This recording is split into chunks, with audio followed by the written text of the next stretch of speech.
नमस्कार शेतकरी मित्रांनो, स्वागत आहे तुमचे सरकारी योजना मराठी माहिती यूट्यूब चॅनलमध्ये। तर शेतकरी मित्रांनो, तुम्ही आजच्या व्हिडिओला अजिबात स्किप करू नका, कारण आजच्या व्हिडिओमध्ये मी जे काही सांगणार आहे ते ऐकून तर तुम्हाला अतिशय आनंद होईल।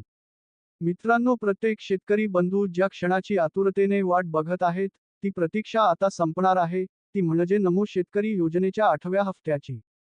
तुम्हाला सगळ्यांनाच माहीत आहे की सध्या महाराष्ट्र सरकारचे अर्थसंकल्पीय अधिवेशन सुरू आहे आणि त्या अधिवेशनाकडे सगळ्यांची नजर लागून होती।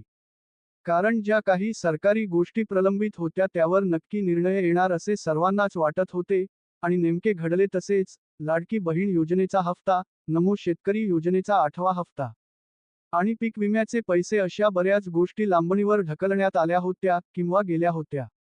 आता त्या पूर्णत्वास लागण्याची चाहूल लागलेली आहे। कालच उपमुख्यमंत्री श्रीमती सुनेत्राताई पवार यांनी लाडकी बहीण योजनेचा हप्ता टाकणार असे जाहीर केले।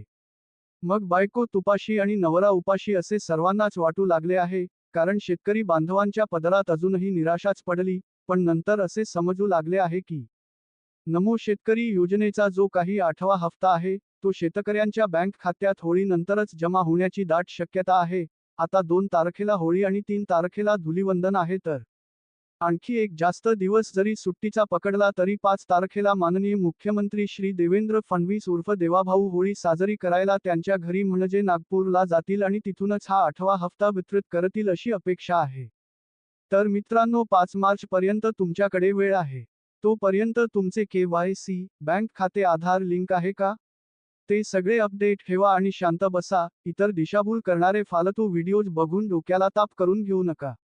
5 मार्च गुरुवार दिवशी नमो शेतकरी योजनेचा येणारा 8वा हप्ता तुमच्या बँक खात्यामध्ये राज्य सरकार DBT च्या माध्यमातूनच जमा करणार आहे।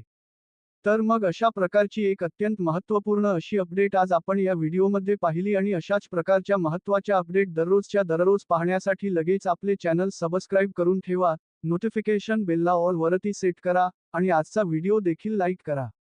जय हिंद, जय महाराष्ट्र।